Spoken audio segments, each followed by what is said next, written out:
Um, Good afternoon to people in South Africa and Africa, and good morning to people outside the African continent. My name is Mohau.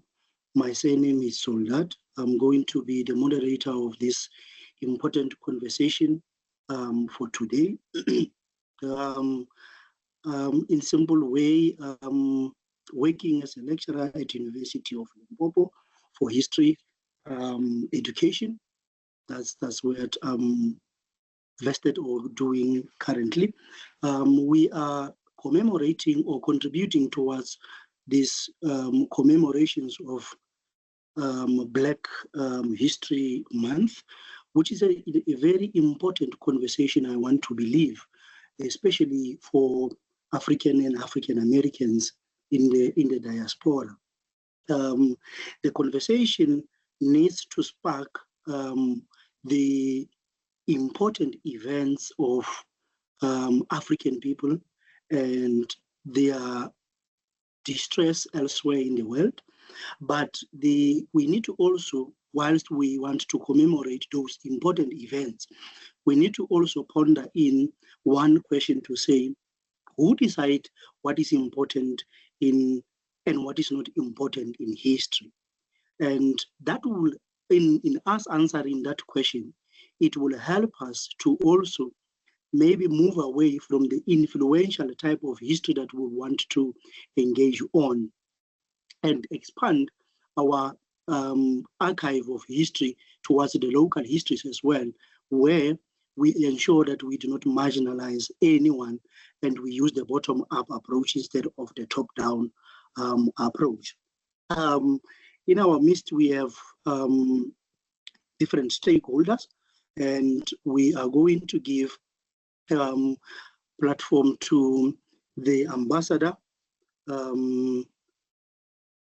whom we will get a welcome before from the Freedom Park personnel, who will just give us a guide. And also immediately after that, because of time, immediately after that, we will want to take something from the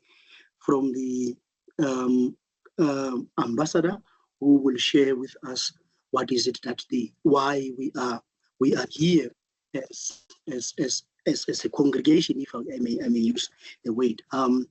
We are going to Ms. Muleweng Matli, is a council member and the strategic chairperson of the Freedom Park Heritage Museum, as you can see there projected or beamed.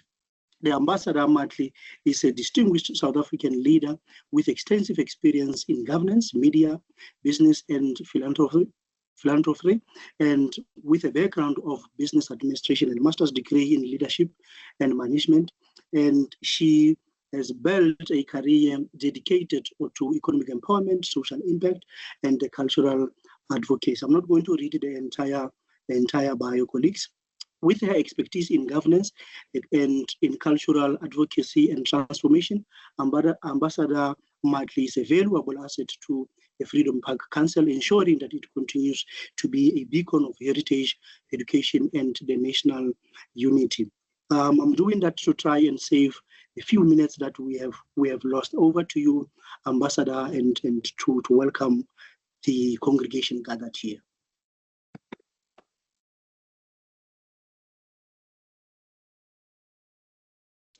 Thank you. I just unmuted myself. Good morning, good afternoon, and good evening to all distinguished guests, esteemed speakers, colleagues, and participants joining us from across the globe. It is an honor to welcome you all to this significant Black History Month webinar, hosted by Freedom Park in association with the National Civil Rights Museum, located at the Lorraine Motel in Tennessee, Memphis City, United States. We are privileged to have with us today thought leaders and change makers who are committed to preserving history, fostering dialogue, and shaping a future rooted in justice, equality, and human dignity. A special welcome to our esteemed speakers today. Honored to have Dr. Jane Mufumadi, who is the CEO of Freedom Park. We also have Dr. Russ Wigginton, the president of the National Civil Rights Museum. We deeply appreciate your presence, speakers, and invaluable insights as we reflect on the intersections between the civil rights movement and South Africa's liberation struggle. The purpose of our webinar today, this gathering specifically, is more than just a conversation. It is an opportunity to honor our shared history, learn from past struggles, and chart a way forward together. The civil rights movement in the United States and the fight against apartheid in South Africa were both battles against oppression, inequality, and systematic racism. These struggles were led by courageous individuals who stood against injustice, often at great personal risk, to bring about the freedoms who we hold dearly today. As we mark and just celebrated Black History Month, this webinar serves as a platform to highlight just 3 points: recognize the historical ties between these movements and the lessons they offer for present and future generations. Also, to acknowledge the role of heritage institutions such as Freedom Park and the National Civil Rights Museum in safeguarding these legacies. And finally, this webinar is meant to engage in a meaningful dialogue on how storytelling, education, and collective memory contribute to shaping a more just and equitable world. And in closing, as we begin this discussion, let us remember that history is not just something to be studied. It is a living, evolving force that continues to shape our societies today. The work of Freedom Park, equality, and justice is far from over. It is up to each one of us attending today and beyond to carry forward the legacies of those who came before us. I encourage you to engage actively, share your perspectives, and take inspiration from today's discussions as we reflect on how we can continue advancing human rights in our respective communities. With that, it is my honor to officially open this webinar. Thank you, and I look forward to an insightful and enriching conversation.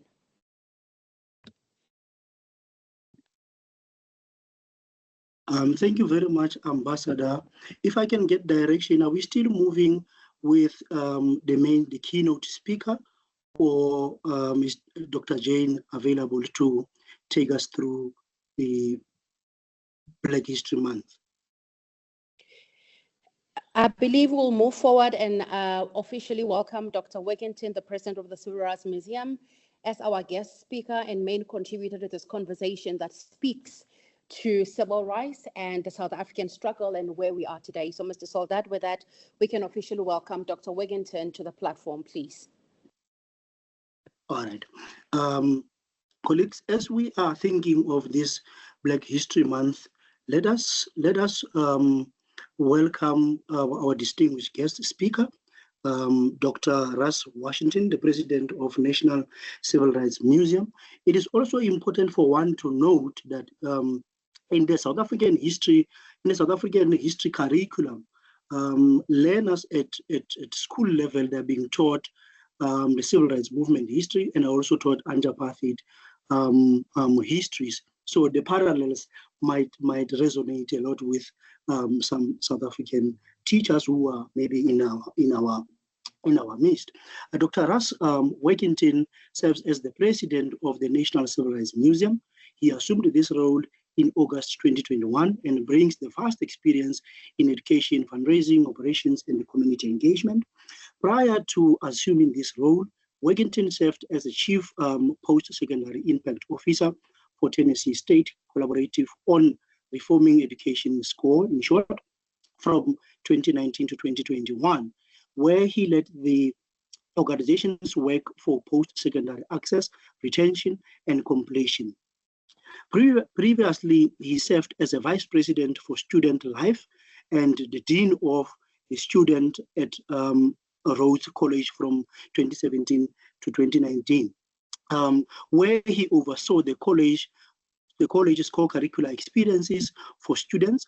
From 2006 to 2017, Russ served as a vice president of external programs and vice president for college relations, where he helped to establish and implement institutional strategy for the college's engagement in Memphis and beyond, and also oversaw the college grants foundations and the government relations, alumni relations, communications, career services, and also continuing in the education department.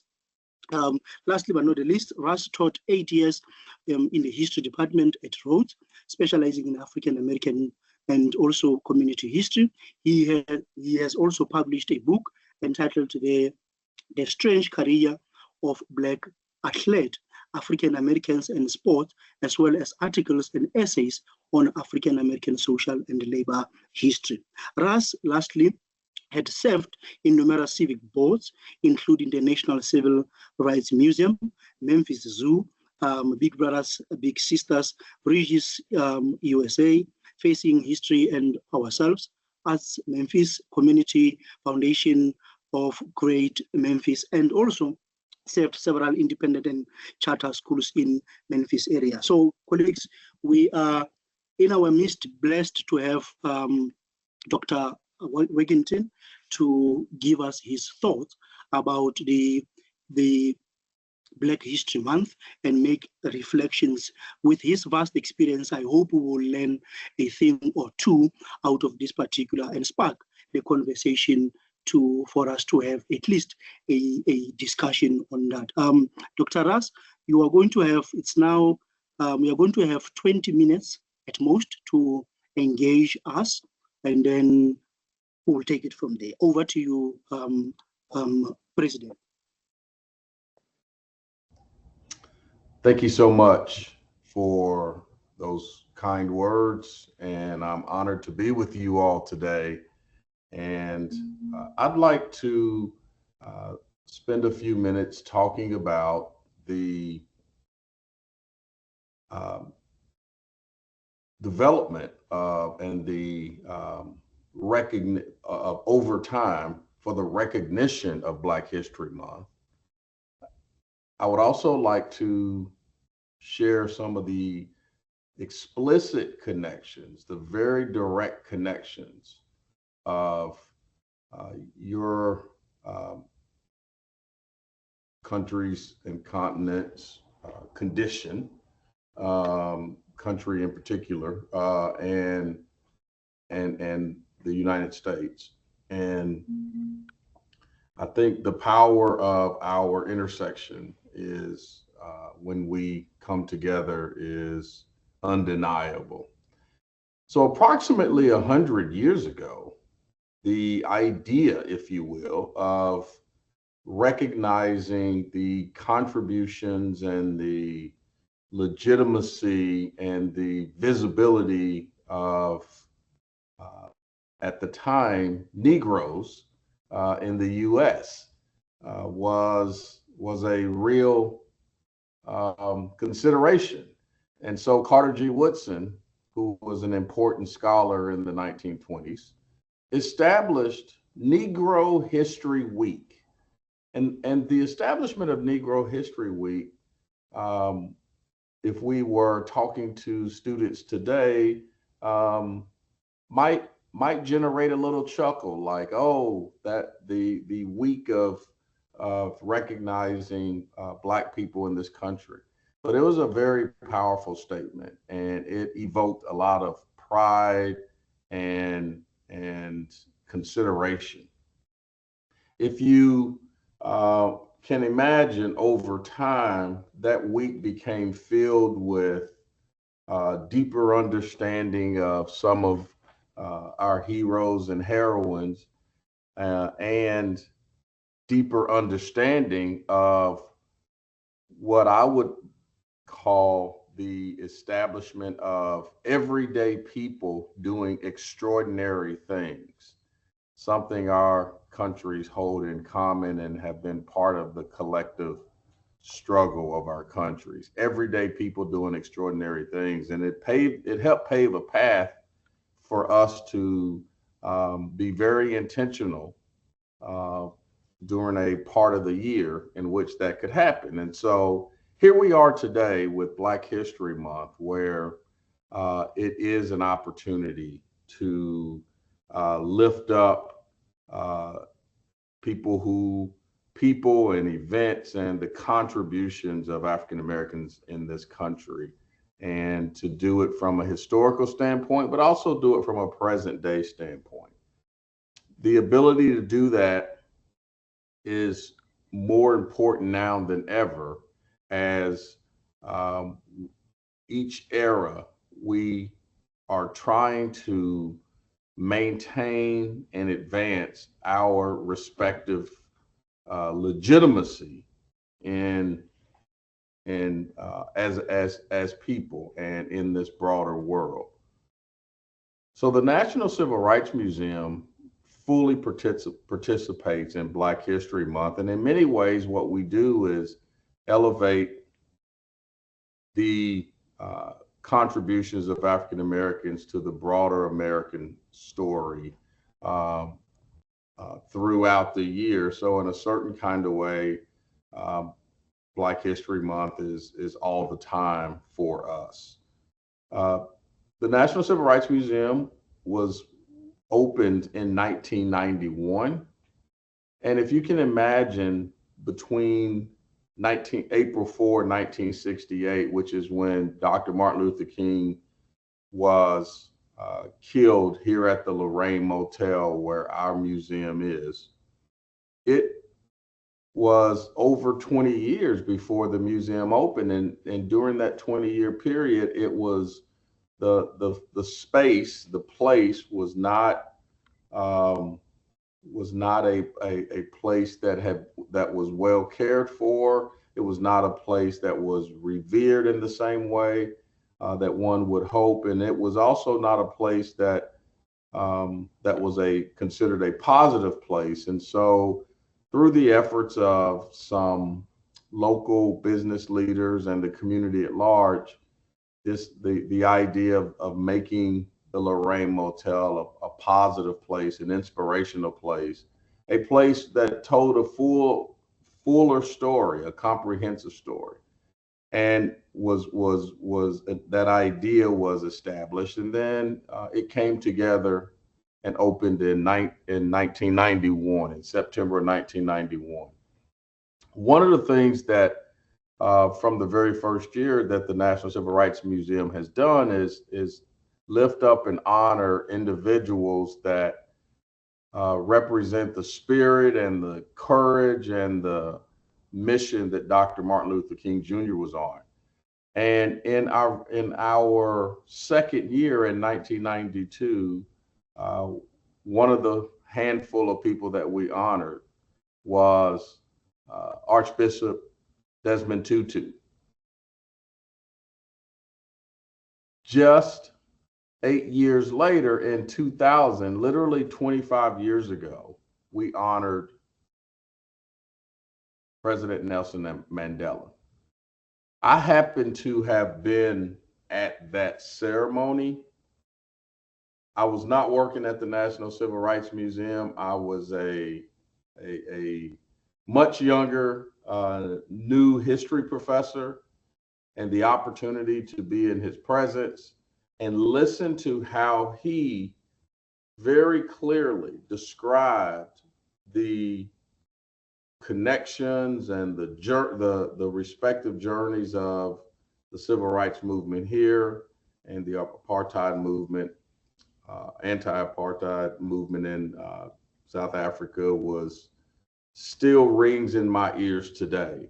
Little did I know that 25 years later, I would have the privilege of leading this organization that is continuing to try and honor the legacy of Dr. Martin Luther King, to tell this comprehensive story of the American civil rights movement, and to educate and be a catalyst for positive social change here in our country and in our world. And because of that tremendous connection, because of what Mr. Mandela said, it still rings true in my ears. Because of what he said, we understand our mission of continuing that fight for justice. And we're thinking a lot about, and I would love to have this be centered in the fuller, broader conversation. How do we make sure that particularly young people, feel a connection, between what they experience today and what happened years ago. And when we point back to the civil rights movement, one of the things here in the US, one of the things we are trying to do is help them with that connection. We are actually in the middle of a major renovation here at the museum where we spend, so the building across the street from the Lorraine Motel is where the shot was fired from. That building, which we own, we are focused on 1968 to the present. So you can learn about the history of the civil rights movement in the Lorraine Motel up to 1968. But we want people to think about 1968 to the present, because 1968 was 57 years ago. And a lot of people they don't remember, they weren't born, or it feels so long ago that it's hard for them to connect. And so we want people to recognize what have been the steps forward, what have been the steps back, how have we advanced, how have we not advanced, all of those important questions. We want to explore those in particular. We want to explore them with all people, but in particular young people. And we are doing that under Dr. King's statement to us, question to us in his last book. In 1967, Dr. King published a book called Where Do We Go From Here? Chaos or Community? And if you can imagine that, the title of that book and that question, you could ask that here today in our world. Where do we go from here as a society? Are we going to advance into chaos? Are we going to allow chaos to rule? Or are we going to make an intentional effort to be in community, to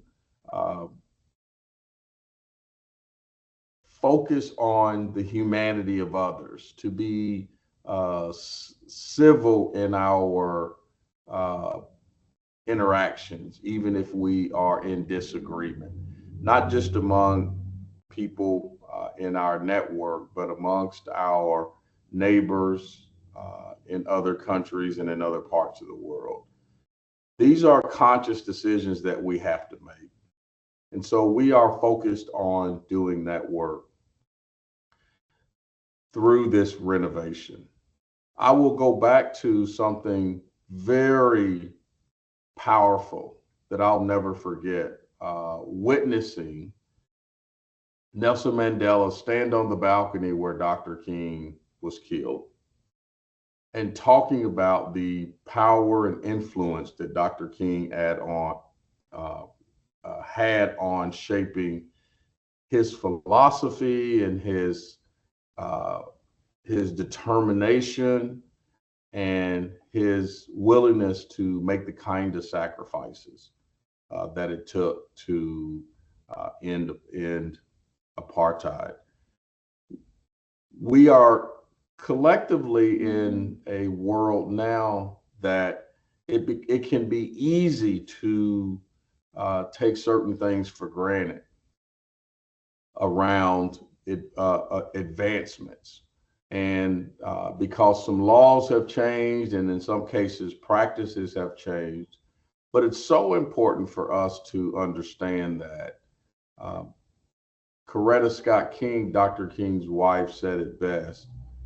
We have to, in each generation, earn the right or fight for, not earn the right, but to fight for our respective freedom.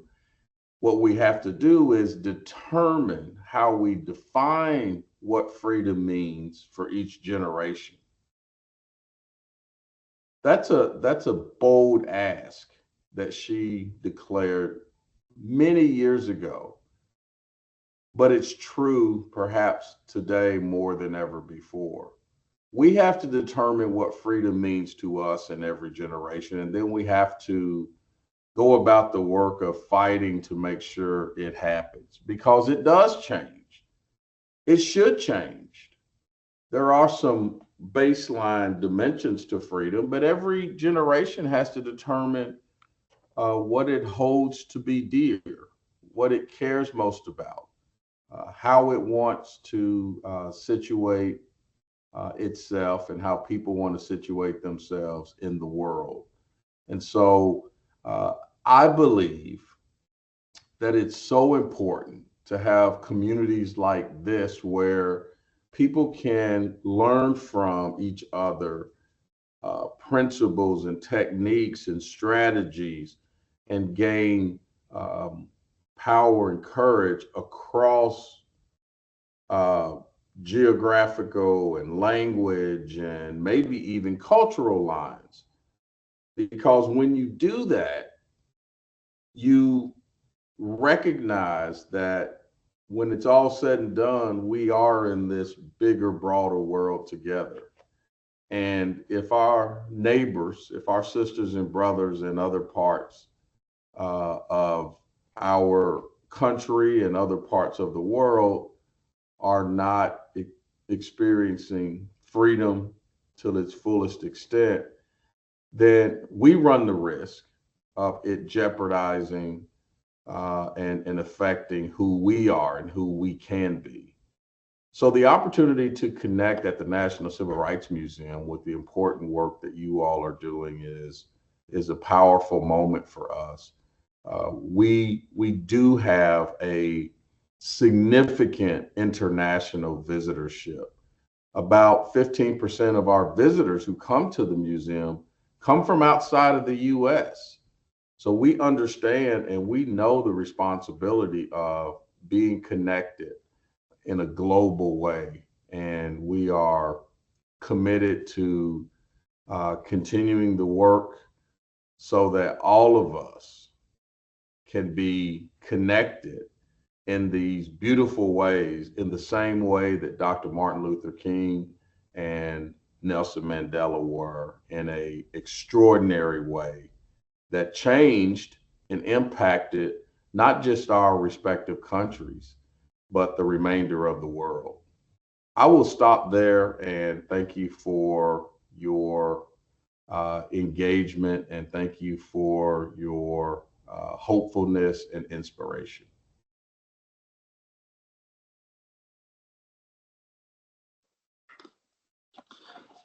Thank you very much, Dr.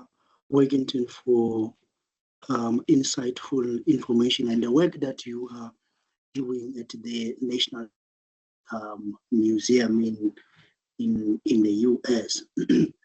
Colleagues, there you have it. In the contemporary South Africa, we are celebrating, or there is a 10 years anniversary for the feast must fall. As Dr. Wigginton was saying, each and every generation should define what is freedom to them.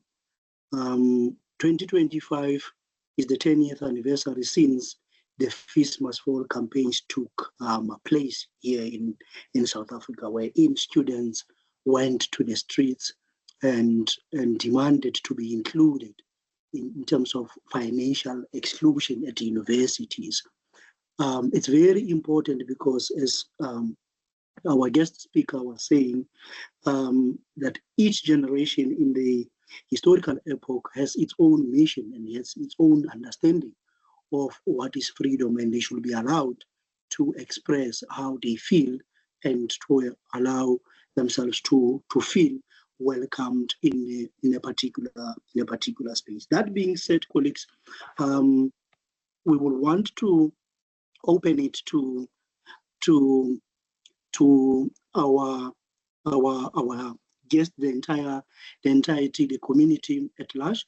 If there are any questions, any comments that you will wish to make towards the presentation and towards also the celebration of Black History Month, as we are closing this month. The platform is now open. Colleagues, please feel free in the chat to raise and also to communicate with us. You can see and let me just check. Olani, your hand is up. You can open your mic and engage the. With permission, Mr. Soldat, Mr. Moderator, I believe that the Freedom Park CEO, Dr. Jane, is ready to continue. Olani, do we take the two hands first, or I can see Edna's hand was up. Do we take the hand first and allow the CEO, or how do we go about it?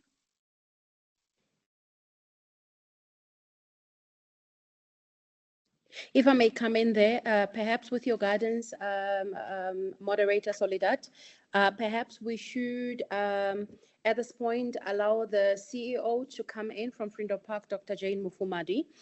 We'll wrap up her presentation, and we then perhaps open up the floor for the Q&A, and they can be taken holistically.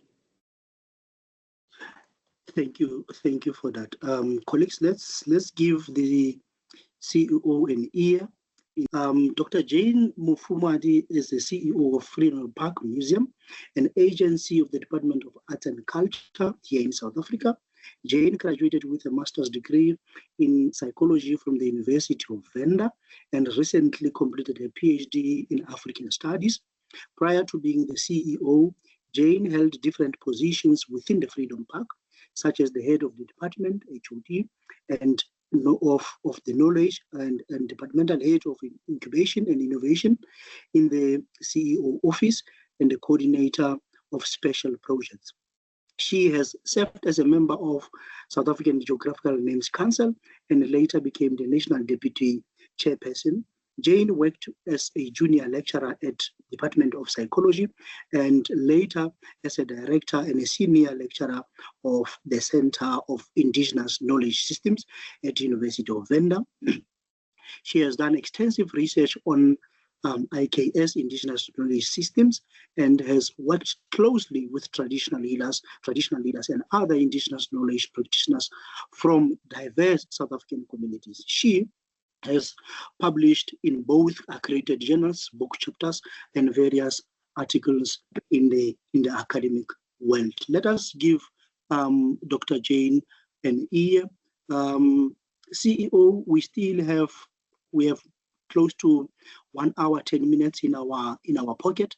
We will then give you 20 minutes for presentation, and then so that we can have ample time for Q&A and the engagement with colleagues in the platform. Over to you, the CEO. Thank you so much for the opportunity, and I want to greet all our esteemed guests, our colleagues, and all participants from both South Africa and the United States. And I want to extend a warm welcome. I know you have already been welcomed to Dr. Wigginton from the National Civil Rights Museum, our council member, Ms. Matley, and other members who are present here. I've also seen my colleagues from other entities, Dr. Ngubane and Mr. Brian Kaba. It is really a privilege for us as Freedom Park to co-host these important discussions on the Black History Month, because I do believe that this is a time for reflection, this is a time for learning, but also a time for inspiration. I just want to give a bit of a context by way of introducing Freedom Park, that we consider ourselves one of South Africa's most ambitious heritage destinations that challenges visitors to reflect on our past, to improve on our present, and to build our future as a united nation. And we believe these aspects are critical especially in terms of our history, where we come from. We derive our mandate from the Constitution of the Republic. If you look at the preamble of the Constitution, it talks about recognizing the injustices of the past, honoring those who suffered for justice and freedom in our land, healing the divisions of the past, and establishing a society based on democratic values, social justice, and fundamental human rights.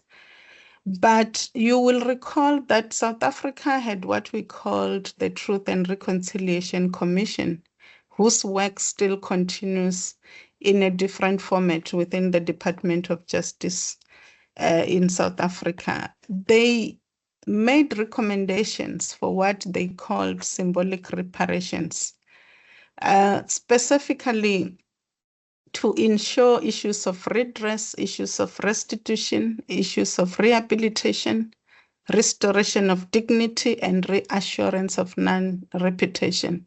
And I think that reassurance of non-repetition is critical in the sense that more often we forget quickly, and we don't realize that if we don't work hard to sustain the freedom that we have today, it's easy to regress.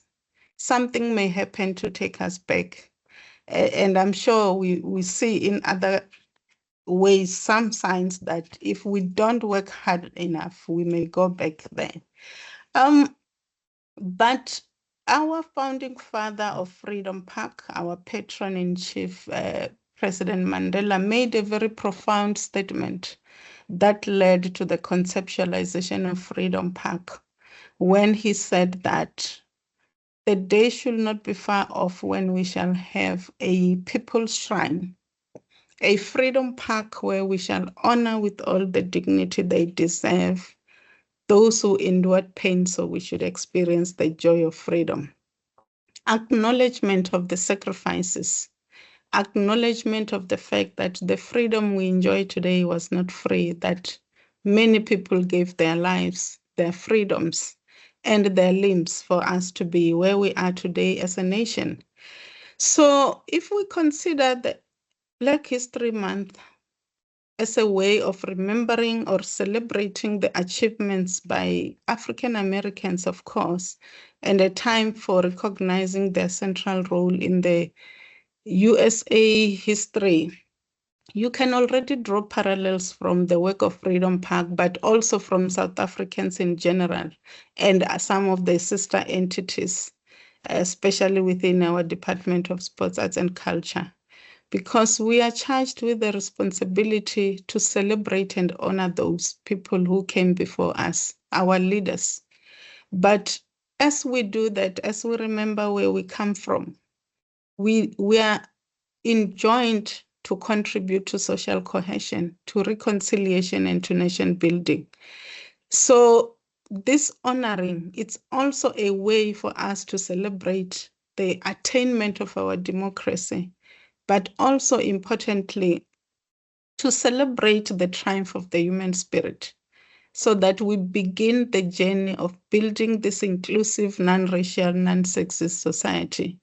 And as the preamble says, to heal the divisions of the past by encouraging South Africans and the world to come together, especially towards forgiveness and healing. Our work is formulated and conceptualized on the concept of the emancipation of the African voice.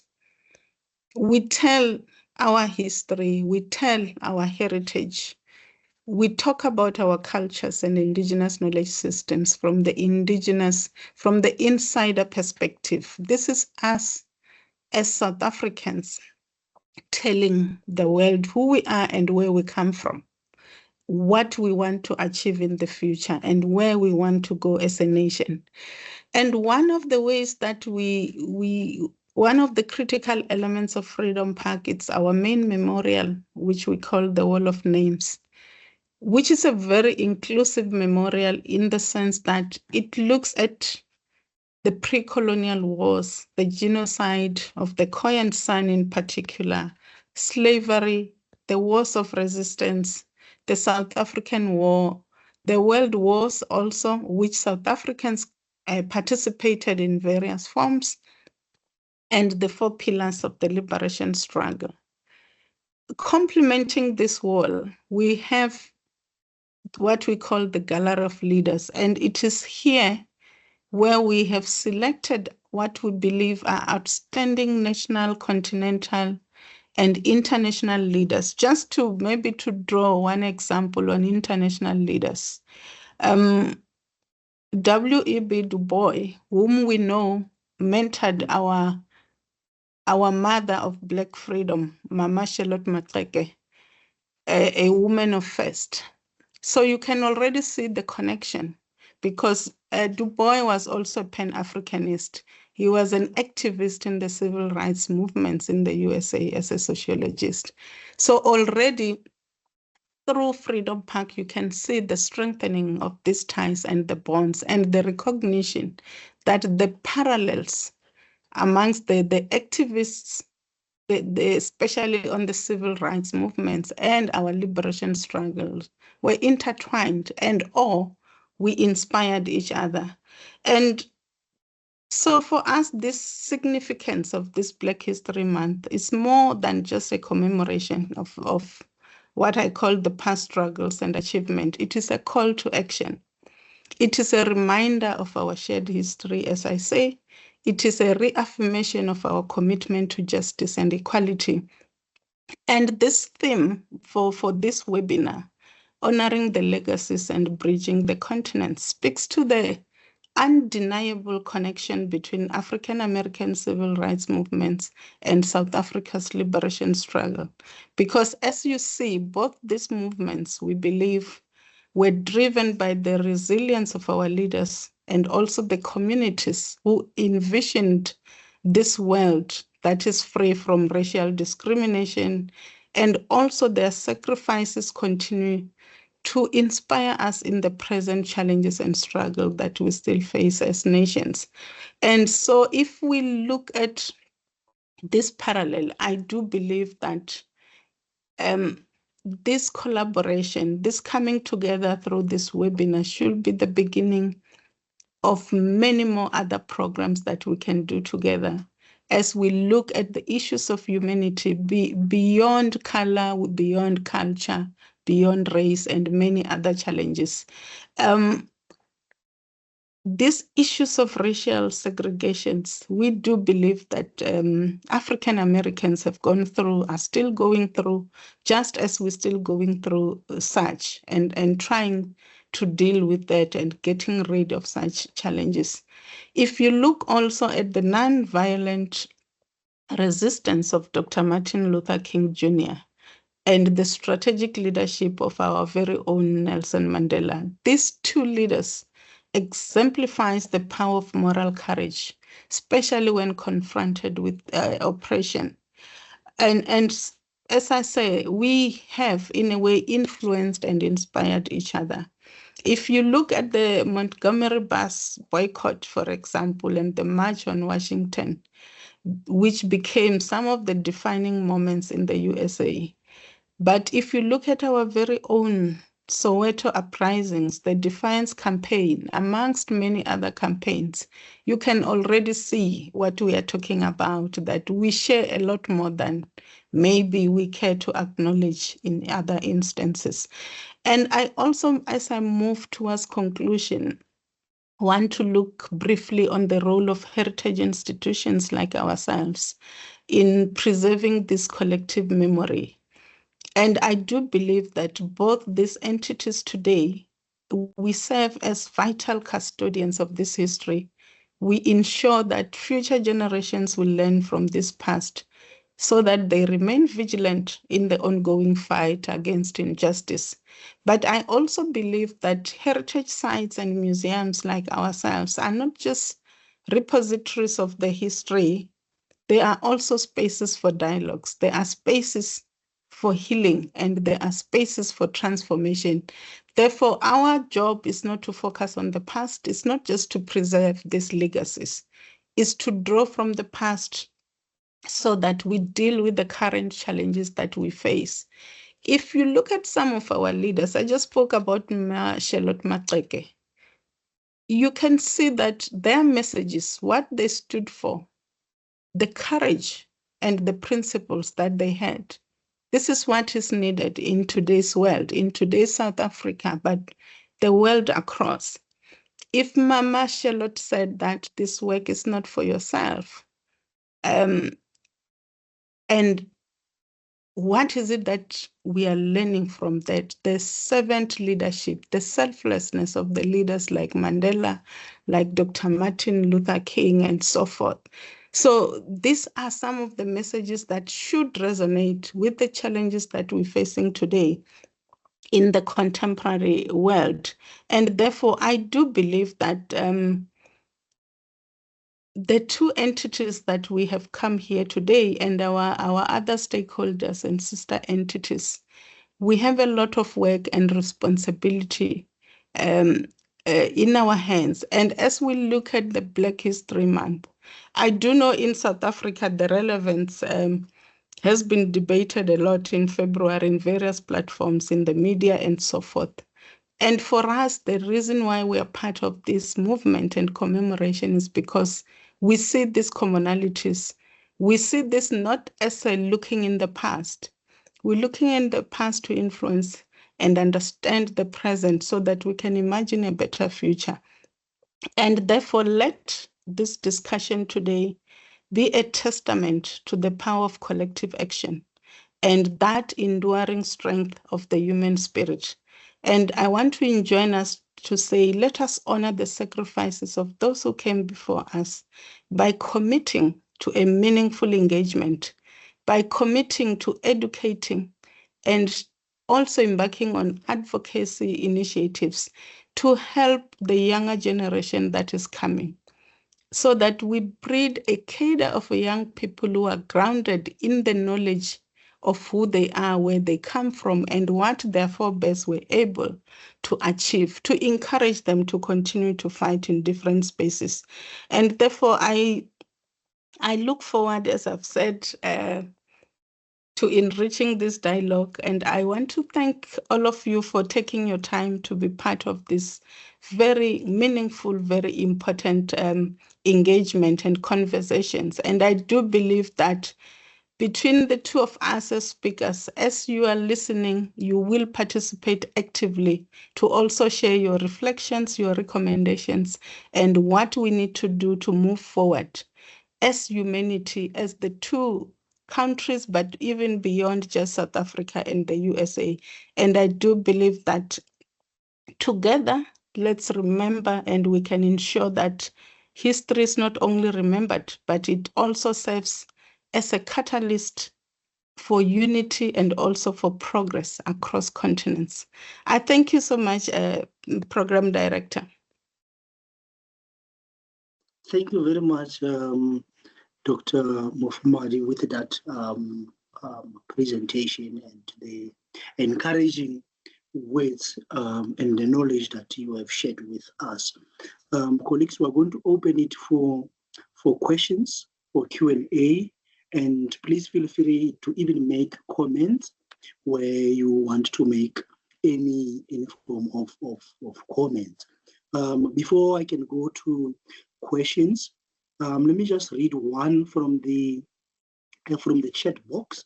There's a question reading as follows: that in South Africa, at least in the basic education sector, where CRM, civil rights movement, and Black Power movement are covered through our grade 12 curriculum, there is a tendency to dichotomize and treat CRM and BPM as two detrimental opposite movements. Your reference to CRM seemed to be inclusive of the timeline covering both CRM and BPM as we know them in South Africa. Are you happy with the line? This is where the question is. Are you happy with the line drawn between the CRM and BPM, or are you comfortable with the inclusive reference that sees BPM and a radicalized version of CRM? I think that will go to Dr. Russ Wagington. And do we take rounds of questions, if I can be advised? and then we take it from there. Polani, and also let's just take the round of 3, and then we'll come back after. Polani can go, and then Queen, you will also follow afterwards. Greetings, everyone. Dr. Raz, let's just take the first round first, and then we'll respond after. Let's take the 3 questions first, then you respond to all questions that are related to you, and Dr. Mfumari will also respond to any questions related to them, and then we take the second round.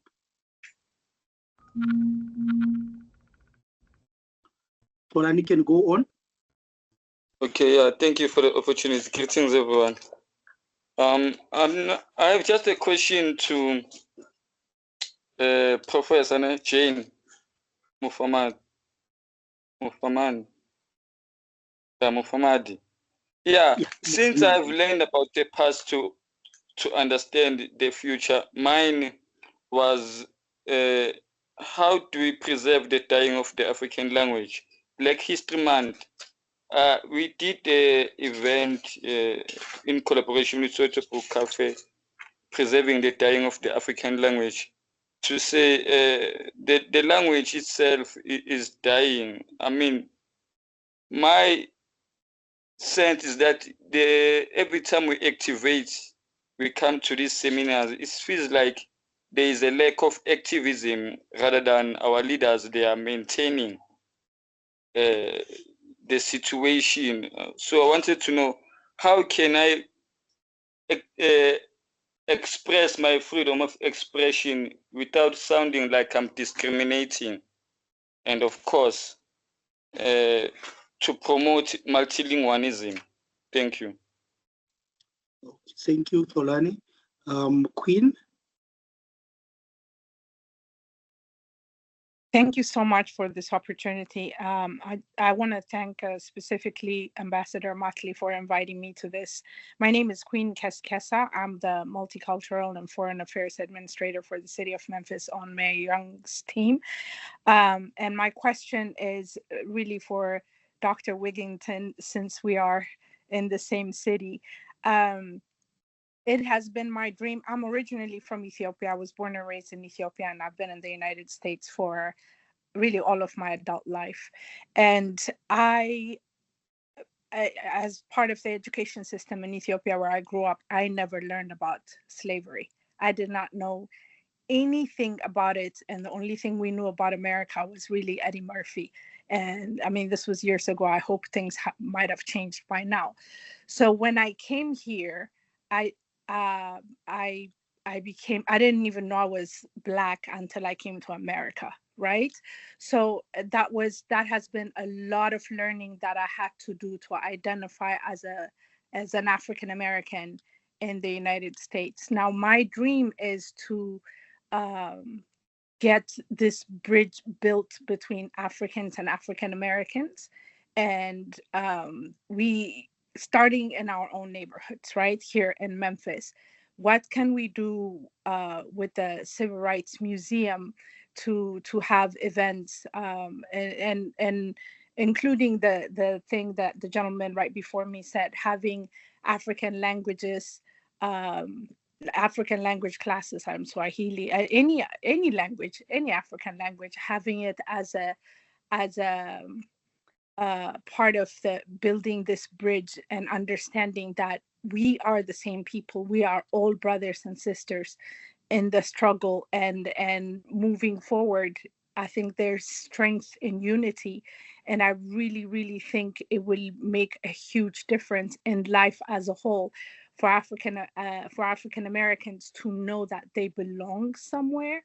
And for Africans to know that they have brothers and sisters here in America, and that together we are stronger. I mean, there's so much in my head, but I hope I was able to articulate it in a way that you understand what I'm trying to say. But that's all. Thank you so much for this opportunity. Thank you, Queen, for your questions and comments. Dr. Wigington, you can go first, and then Dr. Jane will come thereafter. Then we go for the second round of questions. Okay. Thank you. So should I answer Queen's question in particular, or because the other one was about Black Power? So which one should I focus on, or both? I think both. Yeah. Okay. I just wanted to make sure. In the interest of time, I will try to just frame both my responses out, and certainly available to have more extended dialogue later. But I think both of these questions are brilliant, and I actually see some connections, perhaps even for both of them. I love the question about the one of the things that we talk about at the museum a lot is there's always this effort to create these nice, neat categories when we're trying to describe historical events and eras. And one of the things we resist actually here at the National Civil Rights Museum is doing that. So it was not like a movie where you create these nice, neat narratives and then these things happen in some organized, systemic way, and then people go off and live happily ever after. That is not how the civil rights movement ever existed.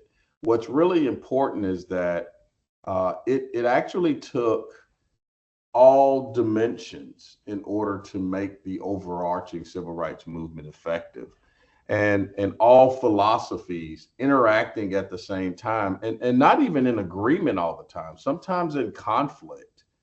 Because one of the best examples is this notion of Dr. King and Malcolm X being sort of polar opposites, right? Or even when from an earlier era, when W.B. Du Bois and Booker T. Washington were presented as these opposite kind of philosophical, had different philosophies on what should happen. Those tensions, those different perspectives are really important that they exist at the same time, because the work happens somewhere in between. And so Dr. King's philosophy, led by nonviolence, but other philosophies that were led by more assertive or aggressive or different angles, they were all critical. And everybody had to kind of find where they fit in. And it helped create balance, right? I mean, one of the things that we often overlook is that the idea of a continuum is really important when you are talking about movements and really trying to change the fabric of a culture. It's not simply, one way's good, another way's bad. So we never think about the Black Power movement and civil rights as being separate. They are very much reliant on each other. I'm not comfortable with that artificial divide in which we typically hear about it. I think it is messy. I mean, it involves human beings, and it involves moments in time, and it's a messy process. But that's how we put one foot in front of the other and make progress. Real quickly, Queen's very good and insightful question around really, she lifted up something I talk about a lot, which is it's not even just you, Queen, in coming here from Ethiopia. We don't talk about slavery enough in if you're native U.S. I mean, it's a 250-year foundational part of this country's development, and our inability to talk about that 250-year period I would say is one of the fundamental reasons why we have so many of the challenges we have today. I mean, when you think about what happened, I mean, because slavery was a comprehensive system. It was not just about, well, let me just say what it was about. It was about certainly humanity or inhumanity. It was an economic system. It was a cultural, it had cultural impact on our society. And despite that, despite it being a comprehensive system, the African influence in American culture is undeniable. Despite a effort over a 250-year time to literally own people, you could not avoid the infusion of African culture and African norms into the American culture. So much so that we actually today don't even realize how American culture, how African influenced American culture is. If we studied slavery for what it was as an institution and did our best to push the deep-seated hurt and discomfort that everybody feels about it, then we would understand that more fully, and then our conversations and our questions would change. We would appreciate the infusion and the influence on how the American culture unfolded. And when you do that, there becomes perhaps a pride that one didn't even know existed within themselves, right? People don't know much about slavery, whether they were born in this country or not. They know very little. They know snapshots. I mean, it was over a 250-year period. It changed over time. It depended on what the crops were, depended on what part of the country you lived in. It was a complex system, and we have oversimplified it.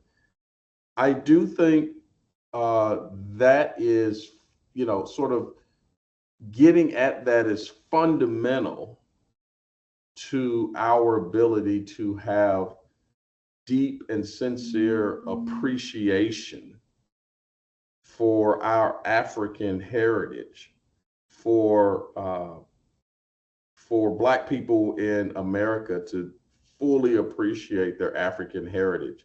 We have to tackle the slavery conversation.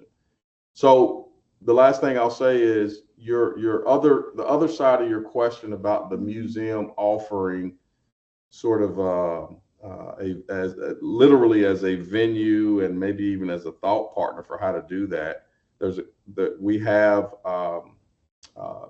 folks who lead our community engagement and diversity, equity, and inclusion work that we could connect on later. So that's one dimension, but I do think part of the bigger dimension is really creating space so that the institution of slavery, we know that people have at least a baseline understanding so that everybody is at least sort of, I'll just use the term, less ignorant about our collective history. I'll stop there. All right, thanks for the response. I'm sure those who asked the questions feel a bit at ease. Dr. Jane, over to you to respond to that question. Thank you so much. I think the issue of language is a complex one, but firstly, they say charity begins at home. I think in order to preserve our languages, let's learn to speak our languages with our children. I mean, we know in the South African context in particular, where we take our kids to the so-called modern schools, and because we want them to catch up, we don't speak our mother tongue at home. We a mother, a father speaks with their vendor child in English. I think let's start there. Let's teach our children our own languages so that as much as they go out, they learn other languages, it can only enrich them, but they will be grounded in their own mother tongues. But let's try and also push the Department of Education to integrate these languages in the curriculum. I know there have been talks, especially in South Africa, about that, but practically the progress has been very slow, because if these languages are then taught at school, even as additional languages, it's a way of preserving them. And also maybe at tertiary and higher educational systems, we can do research, we can document, we can preserve. I know the Department of Sports, Arts and Culture has embarked on a project with the legends, what they call the living legends, where they go around, document the knowledge systems in the languages of the holders or the wisdom keepers. And they have published several books that I know they also distribute for free. They don't sell the books. I went to also in the National Library of South Africa and found that there are many books in our various languages, South African spoken languages. But of course, there are dangers. One of the books that the Department of Sports, Arts and Culture published, it's a book by Oma Katrina. I don't know if she's well known. She's the only known survivor of the new language, which is part of the Khoi and San languages. Around her, they've created programs where young people go and visit her and she teaches them the language. But they have also published a book that she has written in her own language. Because you can imagine, this year, I think she will be 92, if I'm not mistaken. So she's already of advanced age, but she's doing what she can. Imagine if such initiatives can replicate within our communities, where we promote these languages, we encourage our communities to start speaking in their own African languages in particular. The Pan South African Language Board also is trying their best. Of course, the impact needs us also to replicate some of the initiatives. They are even publishing dictionary in various languages. They've got a dictionary unit, which is of course supported by the DSEC. So there are various aspects. If you come to Freedom Park, and we are not saying this is a big impact, but it is a start. We're a 52-hectare site. We've got various elements. All our elements are named in our African indigenous languages, the various languages, even within our interpretive center, the museum, including the Nama language of the Khoi. So as a way to also preserve what we call indigenous languages that are not necessarily recognized as official. So there is a lot we can do. On the 15th of this month, we'll be hosting the International Storytelling Festival. The storytellers will be performing in various languages. So the medium of instruction is not English. Anyone who's a storyteller who will come to perform is free to do that in their own mother tongue. So these are some of the initiatives. Small, but imagine if other communities, other entities were doing the same. South Africa has passed the language policy where at government level, there is an insistence that each government department or entity must at least adopt 3 South African languages that are used as formal medium of instructions to engage with stakeholders and or visitors in the case of entities like Freedom Park. That is a start, but I think we just need to encourage, because even as we have these policies, most entities, when you visit, you will still be engaged in English. So you have a right when you visit these government entities to insist on speaking your own language, and they must comply because they are duty bound. So there are many others. I'm sure the solutions are endless and will require collective effort. So, but I believe those are small initiatives where we can start. Thank you, Chair. Oh, thank you for the response, Doctor. I know of a friend, Doctor, who just recently completed his master's on history education. He wrote about how to use or using Sesotho to teach history, and how does that help in developing cognitive levels for children. So there is some work. I want to agree with you, Doctor, on what is being done. There are, as we are going for the second round of questions, I will start on the chat box, and then I will take hands if they are there. One question is directed to Dr. Wigginton. It says, you mentioned each generation defines freedom in its own terms.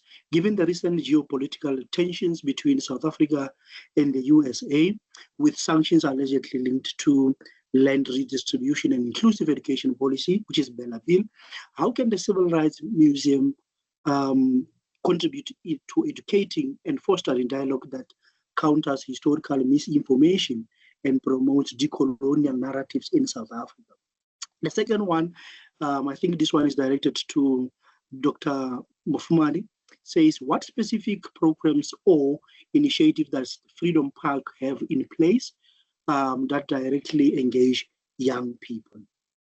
Yeah, any hands, colleagues, before we can close the second round?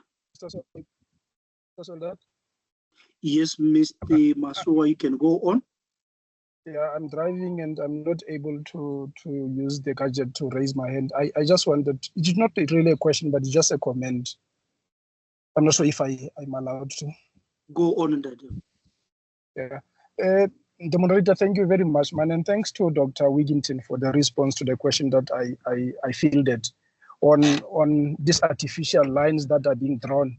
And these are convenient artificial lines, and there are people who are very comfortable, especially in the South African history setup, of creating these lines between civil rights movement and Black Power movement.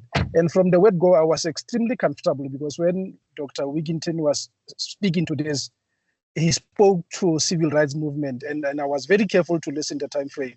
The time frame covers the time frame within which you will find what we in South Africa call a civil rights movement and Black Power movement. That is why even if he's making reference to civil rights movement, he finds it within himself to make reference to Dr. Martin Luther King as well as Malcolm X within the same movement.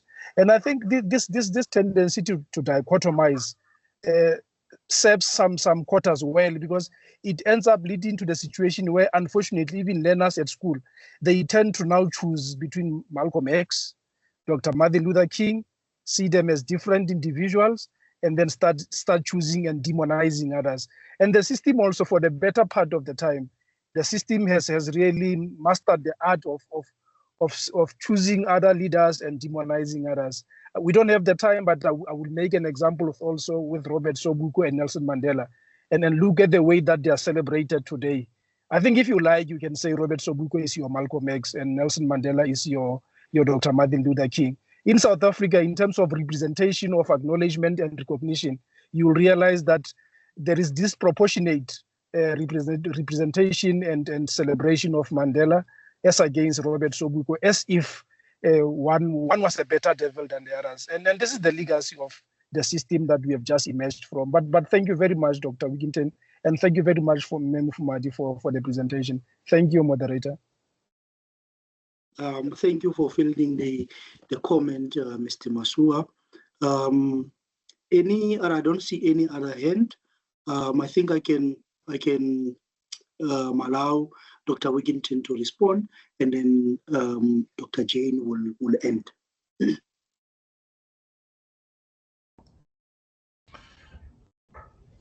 Sure. Appreciate those comments, and I do think, and maybe a little bit related to my response before, just thinking about the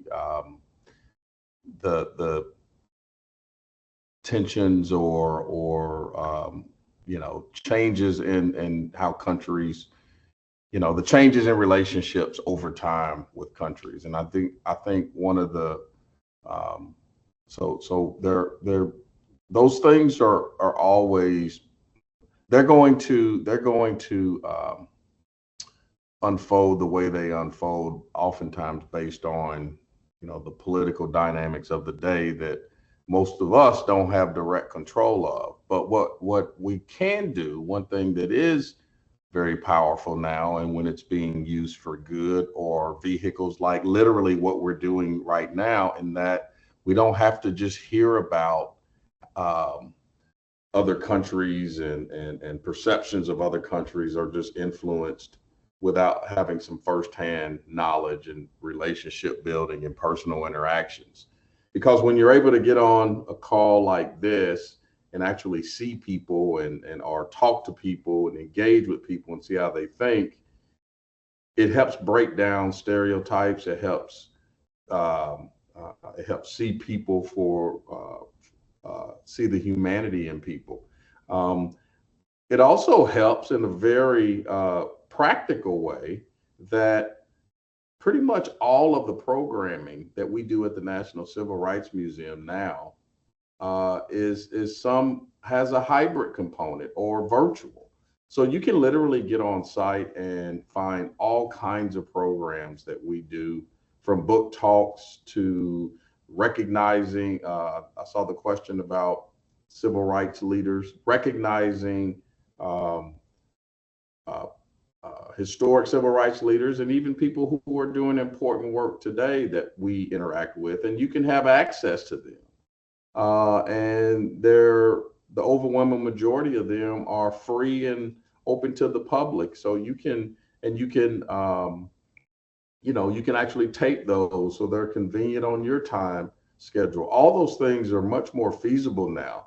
So you can literally be in community with the museum and never have been here. And we feel like that's a very important dimension. I mentioned the work that we're doing in our boarding house. That is also how we are going to help people today remember those historic civil rights leaders, because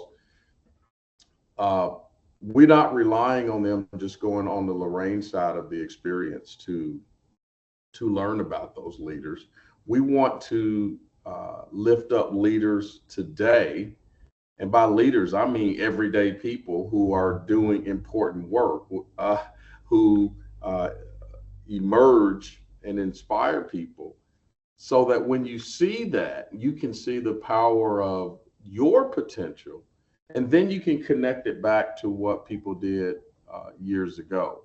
I mean, one of the things that is so important, and this is the last thing I'll say, is to not just focus on the iconic leaders, but look in between the cracks at the stories of the people who were just trying to make a way, and think about what kind of sacrifices and what kind of courage it took for them to be involved.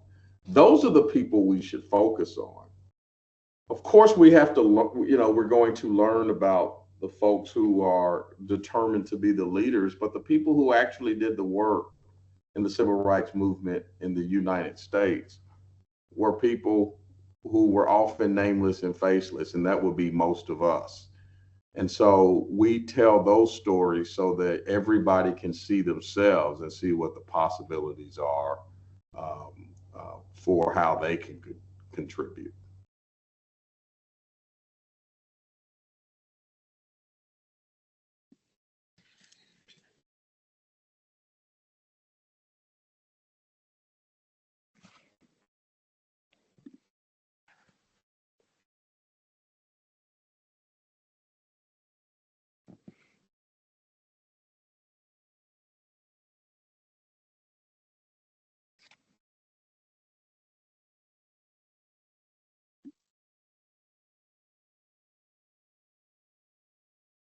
Dr. Jane?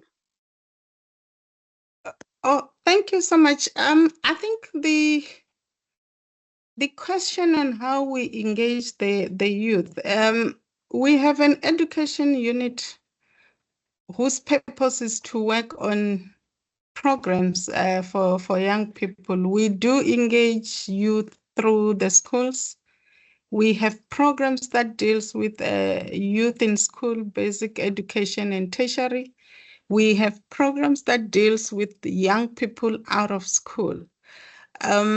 We also have, for example, intergenerational dialogues. We have a program called Youth in Dialogue with the Elders, where we bring the wisdom keepers, we bring young people and they engaged not necessarily on the past, but also on contemporary issues and how to build the future going forward. Also, as a government entity, somebody asked about the economic empowerment, especially of young people.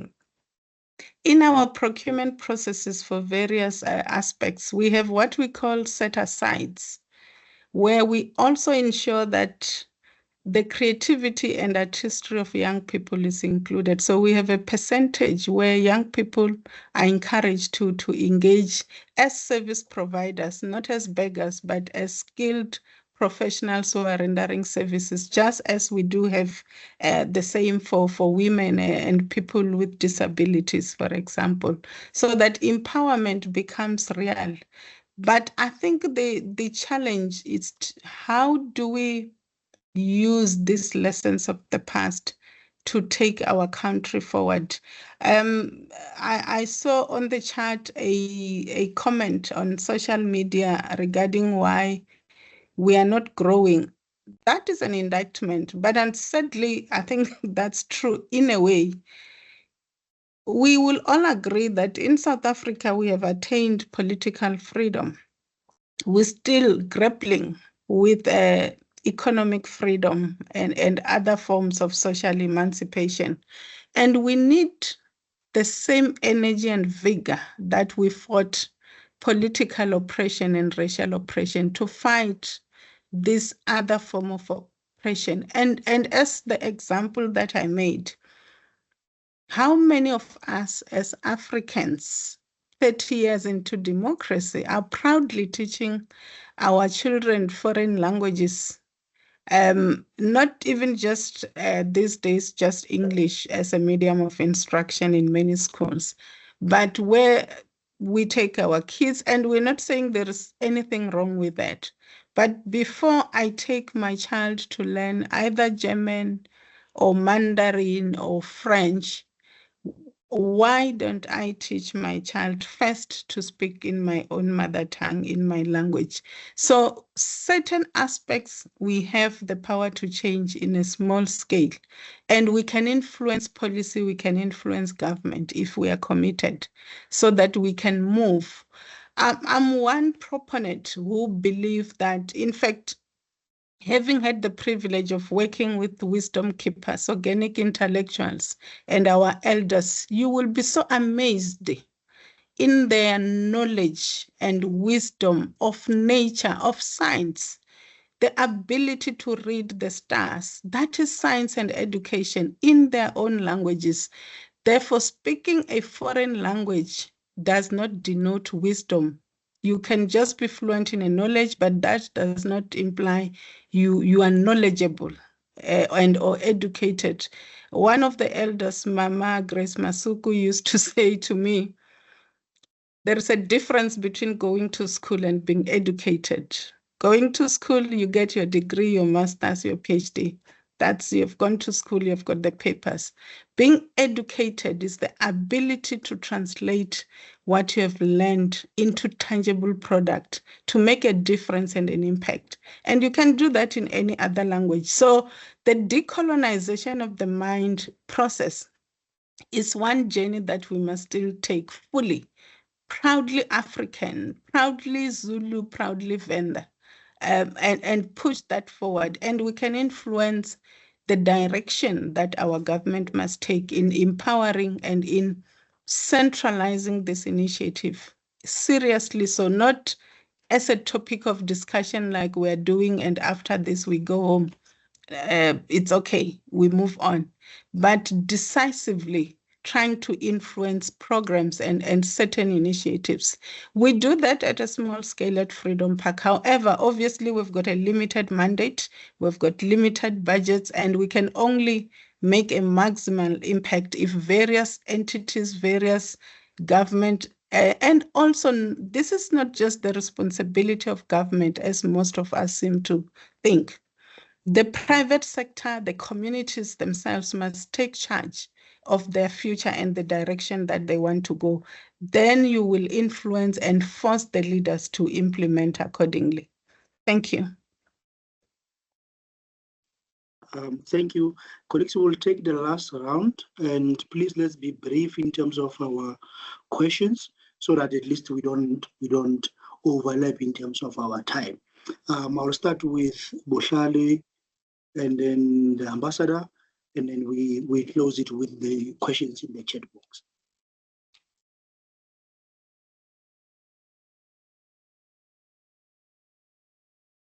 The ambassador, Memadri.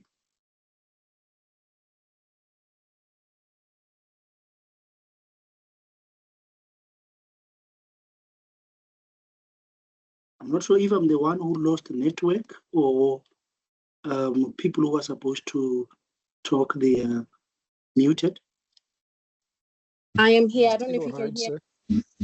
Okay, Ambassador, you were muted. You were muted. My apologies. Thank you so much, Mr. Soldat. Dr. Wigginton and Dr. Jane, thank you so much for that insightful presentations you've made. I believe both of you might have missed my opening remarks.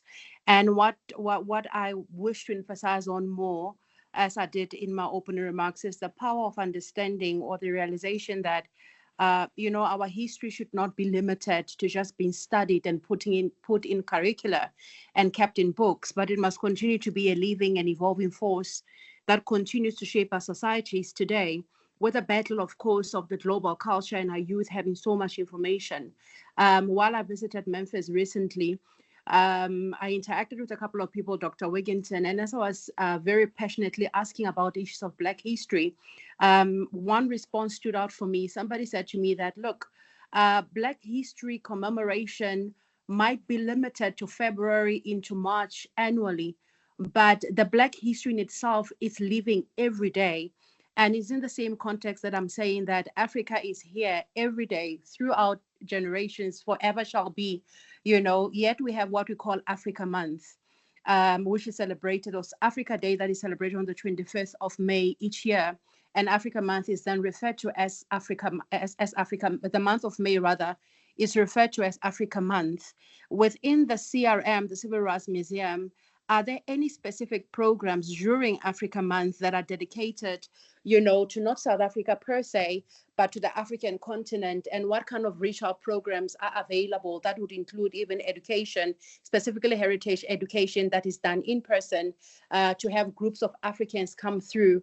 But specifically speaking to Africa Month, which is May, what is it that CRM is doing and is looking at in terms of creating more collaborations with the continent and driving the youth as priority? I think that's those are great questions. And right now, we don't have anything that's explicitly and intentionally planned. And I say that with full transparency. But the beauty of connections like this is that is how the overwhelming majority of our programming and partnerships emerge is through connection. And we're able to mutually find the right opportunities where we see mutual benefit. And we would certainly be excited and open to do that. One of the things that, as you were talking, that is could be particularly compelling for us is we are this renovation that we are under. It's 2 years in, and we're this summer we're opening up the exterior space. And then within a year, we will open up the building that I was just describing that's across from the Lorraine. And by doing that, one of the most important dimensions of that is it gives us much more space and much more for events and programs and partnerships to live and emerge. So what you just described to me sounds like a wonderful jumping off point, and gives us the opportunity to plan for some major and exciting and comprehensive efforts, so that literally Black History Month and in February and African month in May of 2026, we can have something like this that's magnified, that's touching our entire network. Again, because our programming are all pretty much all hybrid, we can build events that give us the time and space to plan for, promote, and make sure that it captures the imagination of both of our communities, both of our countries. Thank you so much, Dr. Wickington. Well noted and well received. Dr. Jane Mufumadi, before we hand over for closure, do you want to say any parting shots? I do agree with Dr. Wickington and Ambassador Moleboheng, and I really must thank her. I know she's my boss. For these great initiatives. We have just hardly touched the substantive because the time is limited, of course, and this is our first initiative. But from the questions coming from the audience and the contributions, I think I want to appreciate everyone, and you can see that the dialogue must continue in our respective spaces.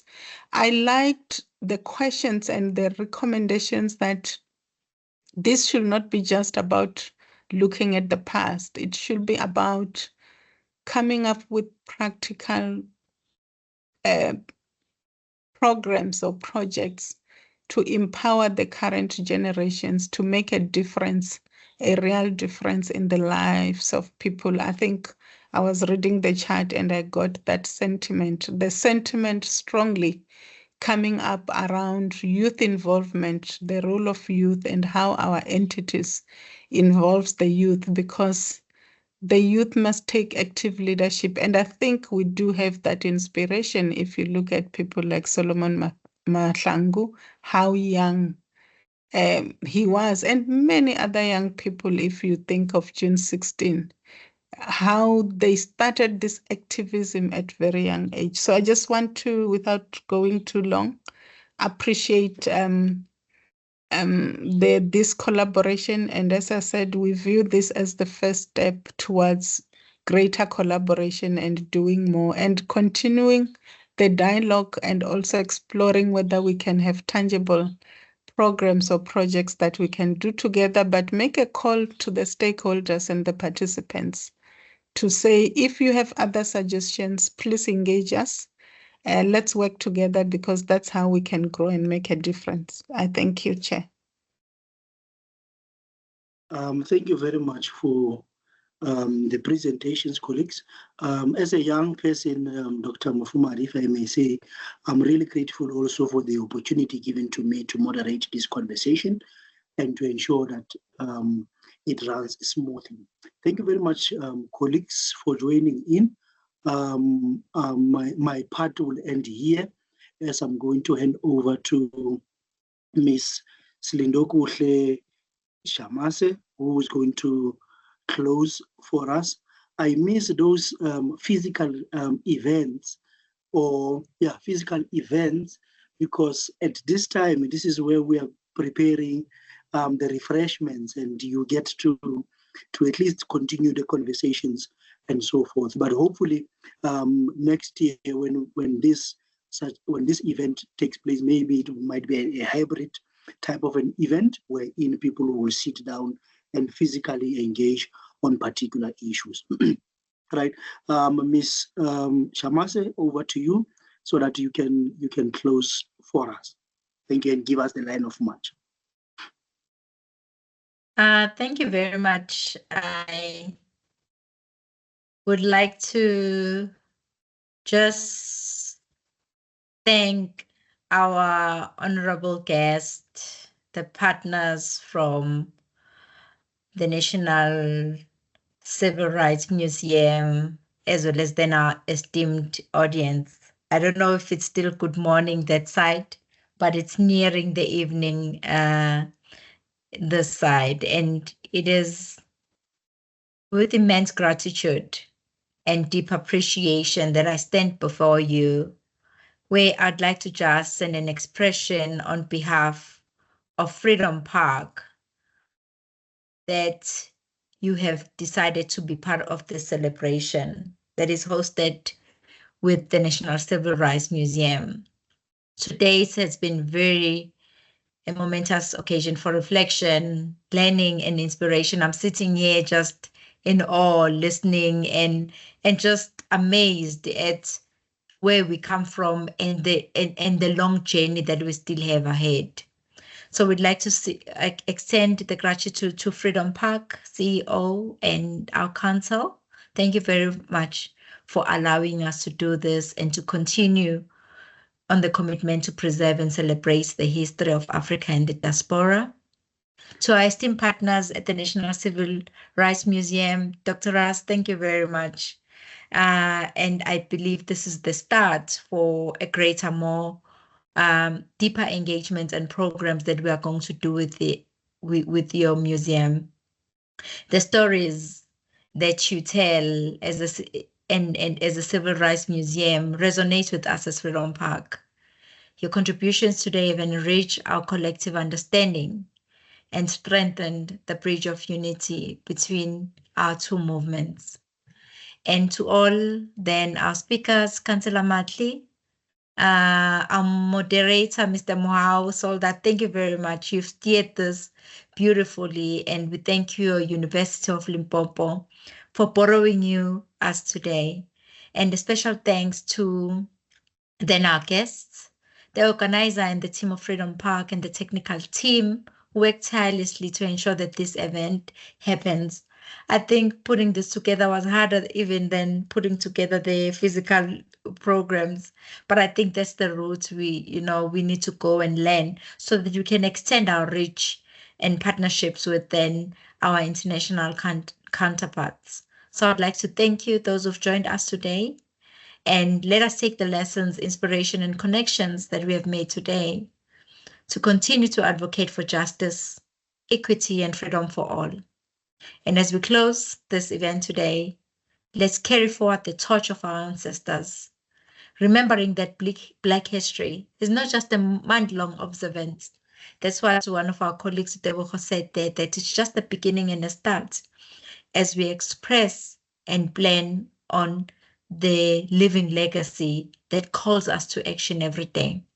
So let's talk about the various future programs and make this cycle bigger. And so that it's not just the ones of Polani, I see you there.